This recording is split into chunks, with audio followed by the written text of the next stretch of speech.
Hey guys, welcome to a new video.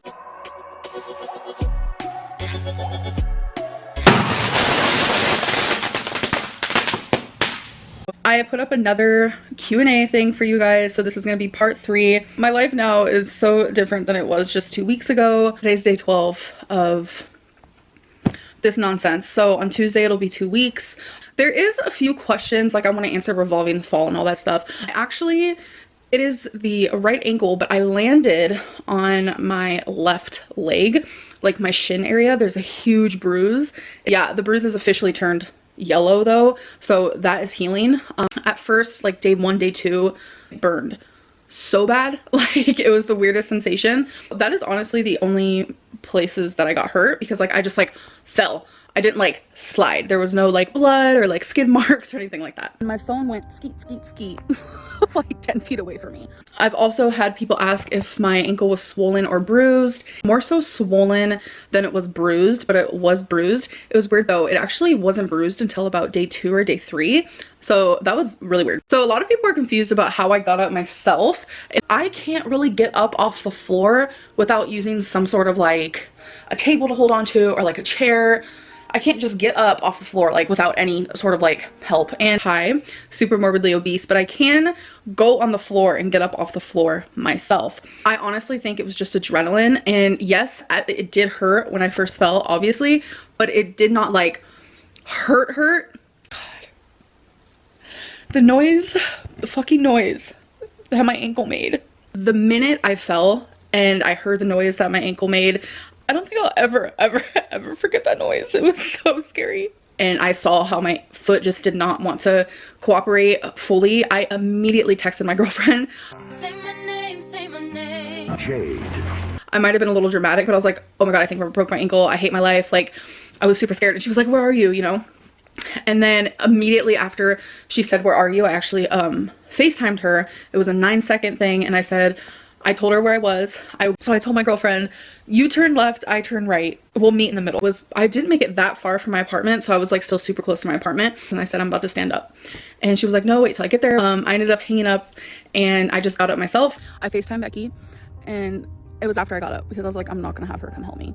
So when we were actually coming back from the hospital, I showed my girlfriend like exactly where I fell because she didn't know like to the T exactly where it was. So we drove past it and I showed her. So I actually had her take a picture the other day of exactly where it was. I think a lot of people thought that I was stepping off of a curb, which I wasn't. I think I explained it weird. I don't know why I did that. I consider like a sidewalk to be a curb in a way. I don't know. I just explained it weird. But I was walking on the sidewalk, obviously. I'm wearing the wrong shoes. You'll see in this photo that there's like this grass right next to the sidewalk.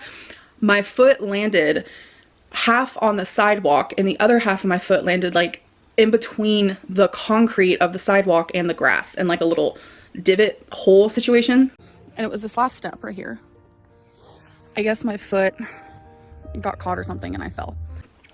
That's how I fell. And I think what made it super easy for me to get up as well is because on the grass, you can't really tell in the photo, but it is like a little incline. It is like a tiny little hill. So my legs were more so towards the bottom of the hill, so it just made it a little bit easier for me to stand up. But my actual left shin landed on the concrete while I did like this weird little like roll situation type deal, and I ended up on the actual grass. It's not that I stepped off a curb, it was just the fact that I wasn't paying attention and my foot, you know, did this little half and half thing. I was actually wearing tennis shoes. I'm wearing the wrong shoes. And my tennis shoes make me, I want to say about an inch and a half taller than I am, because it's like a memory foam, and I'm personally not used to wearing tennis shoes. You guys know that I'm a flats type of gal, and I was wearing tennis shoes because, hi, wear tennis shoes if you're exercising. So I think the mixture of that and like the shoes are about like a half size too big for me, because as I've lost weight, my feet have shrunk. Now here I am wearing flats and they freaking hurt, because ever since I started working, I wear tennis shoes every day. My foot has officially like formed itself into my tennis shoe. So now when I wear any other type of shoe, or I'm not wearing shoes at all, my feet just hurt. My shoes, I feel like played a big role in the severity, because it was such like an easy roll of the ankle. But yeah, anyways, I feel like I've rambled way too much about this. And I was planning on going to the hospital today, but I really just, I don't know what to do. But like, this is how my foot normally looks, like fat, chunky foot, like, and then this one is like this. It's really bad. So someone asked, I'm interested in your lymphedema story. When were you first told you had it? How bad was it by the time you realized you had it? And did you have lipedema? I don't know how to pronounce that developed into lymphedema. Okay, so when I first realized that I had lymphedema, it was after like a whole era of me just being in my bed.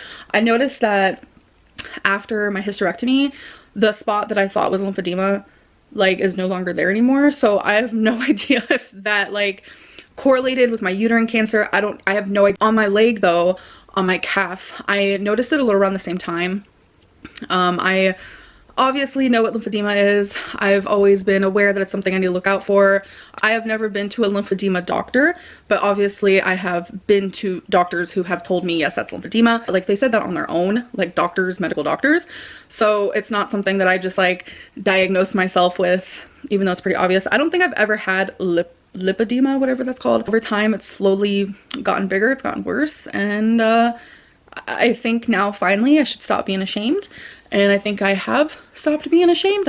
So yeah, they're actually referring me to a physical therapist for lymphedema and an actual like specialist. Someone asked, why aren't I driving yet? If you can fit in a car with a seatbelt, then realistically, what excuse do you have?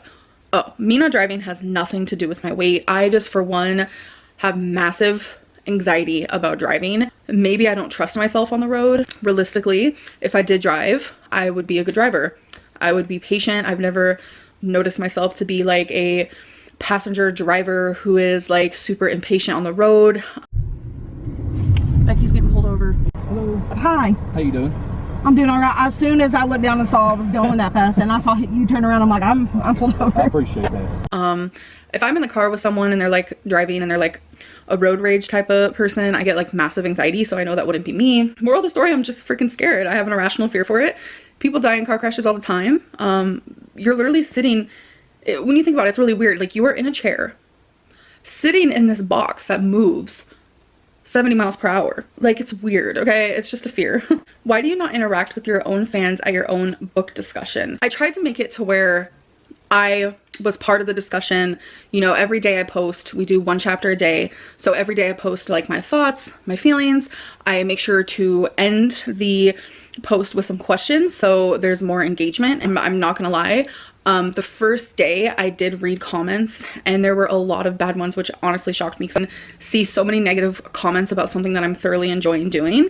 So it's easier for me to block that out by not reading the comments. I'm still trying to figure this out. You know, I do read some of them. I just see a lot of negativity on there and it's just like, it's frustrating because it's like, when can I ever do anything on YouTube that isn't gonna have just like tons of backlash for like absolutely no sense? I literally can't do nothing. I can't be anywhere. I can't be like a normal person on YouTube without being attacked. I just feel like a lot of hobbies of mine or things that I enjoy, they get tainted. I love vlogging, but my videos are boring. I love writing poetry, but I'm a terrible writer. I like hygiene, shower routines, but I'm only trying to prove that I shower. Donating is a passion, but I'm only doing it for tax write-offs. My girlfriend makes me happy. I get giddy when I'm around her, but I'm lying just for the camera. I love organizing, but I'm just getting clutter. I had a journal sponsor, people harass them. That ended really quickly. I love fashion and torrid, but you guys want me to either stop showing my body for the camera or hashtag leg reveal. I'm now enjoying a read along, but oh wait, I'm not actually reading the book and I'm too lazy. Crying, whining little baby bitch, acting out like an adolescent girl who whines on Twitter. Hey, buck up, grow the fuck up, you crying, whining little baby bitch. You know, I love journaling, but I have too many journals. I love Legos, but they're for children. I was enjoying the scratch art, but it's super boring. I'm doing a book club, but I'm not good at it, and I'm too lazy, and I'm probably actually not reading the book. I like to color because it adds some sort of therapeutic calmness to me, but oh wait, that's also for children. You know, I collected earrings because it was just something I enjoy, and it was a weird thing that I loved, but oh wait, now I'm a hoarder. I enjoy interacting with you guys. I've always loved receiving, giving, answering questions, so I did it on Instagram, but for some reason, I was lazy, and that's all I did all day, and people ruined it for me by just like constantly leaving me hate, and it was just like a vicious cycle, so that was another thing that was ruined for me. No matter what I do, it is poison for me somehow. Like, I used to love wearing fake nails and I stopped because people were like, oh, it changed their personality. Yeah, we're just like having the time of our life. I don't know what else to say. Save me. Oh, my nails are still on. I like literally hold my feelings on my sleeve. My heart is on my sleeve. I'm sensitive. I feel every emotion super strongly. I feel sadness, like it's just gripping at my heart, and like just I feel it in my freaking chest. I feel pain, physical pain, when I feel emotional pain. When I'm happy, I'm through the roof. I seem manic. Like I feel every emotion strongly. I'm finding it hard to keep up with being myself and having the freedom of being myself on my channel, because it just feels like people want to put me in this box of someone that they want me to be instead of the person that I actually am. Would you be willing to recreate fast food cravings at home? Obviously, once you've healed, of course. Yes, that sounds super fun. Like, I was gonna do the KFC bowl, but we already did it, obviously, and I haven't been vlogging, so you guys didn't get to see that. I would love to take like my favorite fast food items or like my favorite takeout items and create them. If your girlfriend was so supportive, why did she let you take Advil for a month instead of taking you to a dentist? I took the medicine for a month after I got my tooth removed, which means I did go to the dentist, and I am the one who makes my appointments. Not only that, but my girlfriend repeatedly said, baby, you need to go to the dentist. But it's my choice when I go to an appointment, obviously. And then someone else was like, why did she let a nearly 500-pound person walk in the dark? I normally 9 times out of 10 am walking in the dark when I do my exercising, because it's just more calming. You know, it's not as popping out there, because I do live somewhere where there's like a lot of people. You guys, I'm not like disabled. I am healing currently, but before all this, I wasn't disabled. I wasn't incapable. You guys saw the drastic changes that I made. So many of you think I'm just not able. Like, the fact that you think that I can't walk in the dark just goes to show that like you just don't know me. Like, this is something I like talk to my girlfriend about. Like, I ask her, I'm like, am I just not doing a good job of showing like who I am as a person? And she's like, honestly, not really. Like, it's like a mess. I want to be myself, but it's so hard. And then when I try to be myself, people still assume just the craziest things. Like, I'm a 30-year-old woman. Actually, I'm 31. I forgot how old I was a couple months ago, by the way. Why was your response to someone saying you should protect your mental health by not watching reaction channels just, I make them mad too? Shouldn't you be asking them instead of like actually addressing why you subject yourself to shit that obviously damages you? Why do you deflect everything? So I actually watched 2 to 3, sometimes 3. There is a third one that I sometimes watch, reaction channels, and that's it. I just think it's funny to watch, because it's like, okay, I need to know what drama. What drama am I going through now? What do I have to expect? What's the new rumor? Plus, I find entertainment in the 2 reaction channels that I do watch. There's some sort of entertainment value for me. I do enjoy it. It's not damaging me. If they ever do or say something that honestly mentally makes me feel not good, then I'll stop watching them for a hot minute. It's that simple. But it's just always something negative and assumption based, and I get called boring by them, and like, what's the point of this video? Like, just so many different things. So it's like, obviously I'm making them feel a unhealthy, damaging way as well, because clearly they're not happy watching my content. So I still stand by that. Someone said, do you prefer shopping for journals or shopping for doctors? I will forever be glad that I was an advocate for myself, for yourself. And I'm never gonna feel bad because something was wrong with me and I was right. I had cancer. Find humor in my cancer story. I don't give a fuck, but I am very grateful that I was an advocate and I kept trying to fight. You guys were there. So many of you were like, oh, why didn't you see a doctor? But in the same breath saying that I doctor shop. So which is it? Make it make sense. Why am I gonna sit there and tell YouTube, hi, I can't stop bleeding? Cool. No, I never told you guys because I was embarrassed. I was ashamed. So I kept seeing doctors. I saw a handful. I'm not gonna lie. I'm not gonna lie. I even went to the ER a couple times. I was right though. Something was wrong with me. I was dying. I had cancer eating me up. So I don't feel bad. I don't feel guilty. And I will tell anybody, if you feel like something's wrong with you and your doctor is just misdiagnosing you, or you feel like it, you feel in your heart, you feel in your gut, you feel in your soul, you know who you are as a person, see another doctor. See 3 more doctors. You're not gonna make me feel bad for this one. Would you consider doing live streams again while you're in recovery? At the moment, I'm recovering from oral surgery, so I'm in bed a lot lately. Think it would be so much fun to watch streams. But live streams, that is honestly, that was my first thought when this happened. I was like, you know, I still want to be able to do my job and talk to my subscribers. But, you know, live streams, I think I'm mentally unwell for those because of the way that I get treated in the live streams. So I don't think I could do that right now. It's not that I want hug boxes and ass pats. It's just I don't want negativity. I mean, it's that simple. I remember when I first started TikTok, I was obsessed with learning the dances. Like, I love dancing. I've loved dancing since I was a little girl. I've been in talent shows. I've been in actual dance groups. It was something that I thoroughly loved. So I started like making these TikToks and I just was obsessed. And that was another hobby that I found for myself. Plus it was exercising. I had to like redo the dance like a million different times. Like, it was a lot of exercise for someone my size, and people ruined that for me. I guess when you feel like shit, it's easier to talk about shit. Like, I don't know. Like I am slowly starting to feel better.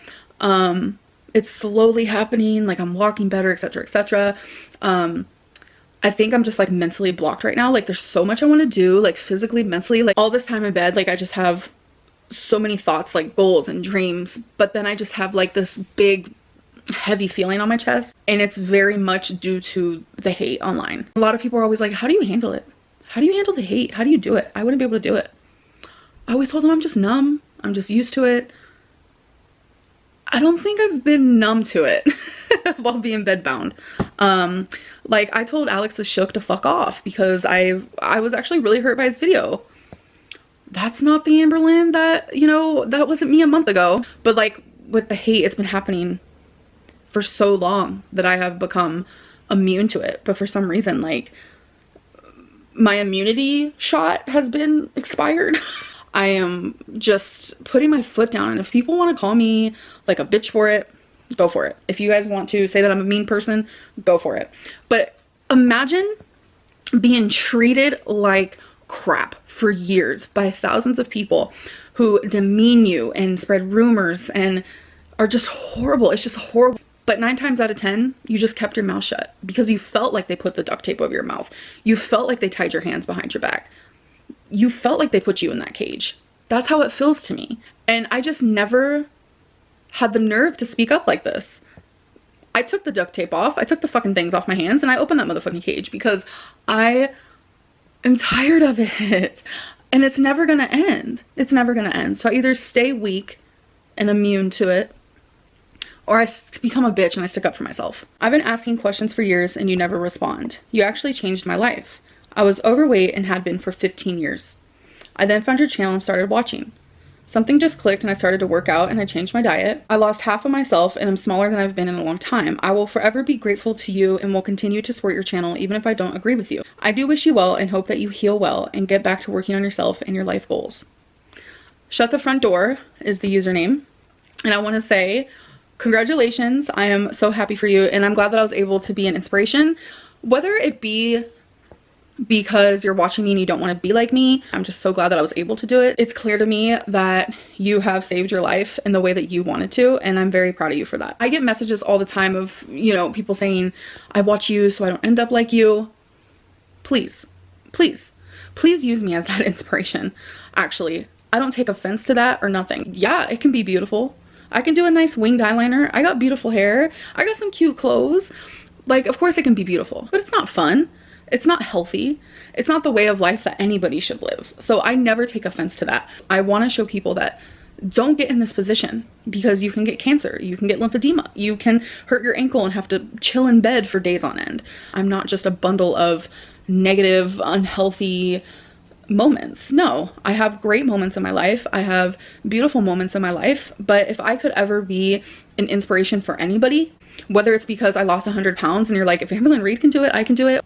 If that could be your inspiration, then I want it to be. Use that to save your life. And that does not offend me. That makes me feel glad that I was able to inspire you to be better. What are your current moving plans? Staying in Kentucky for a while, moving out of state. I will be moving. Yeah, Kentucky's about to be a memory. And that's crazy to think. It feels like a relationship that I don't want to be in anymore. Like, all of the things that I would never, ever, ever stand for in a relationship, I am getting in my YouTube comments by viewers. And that's frustrating to me. And that's hard. We need to fight more for the right things. Kicking someone off of YouTube because they're bullied is not the right thing. Kicking the bullies off of YouTube is the right thing.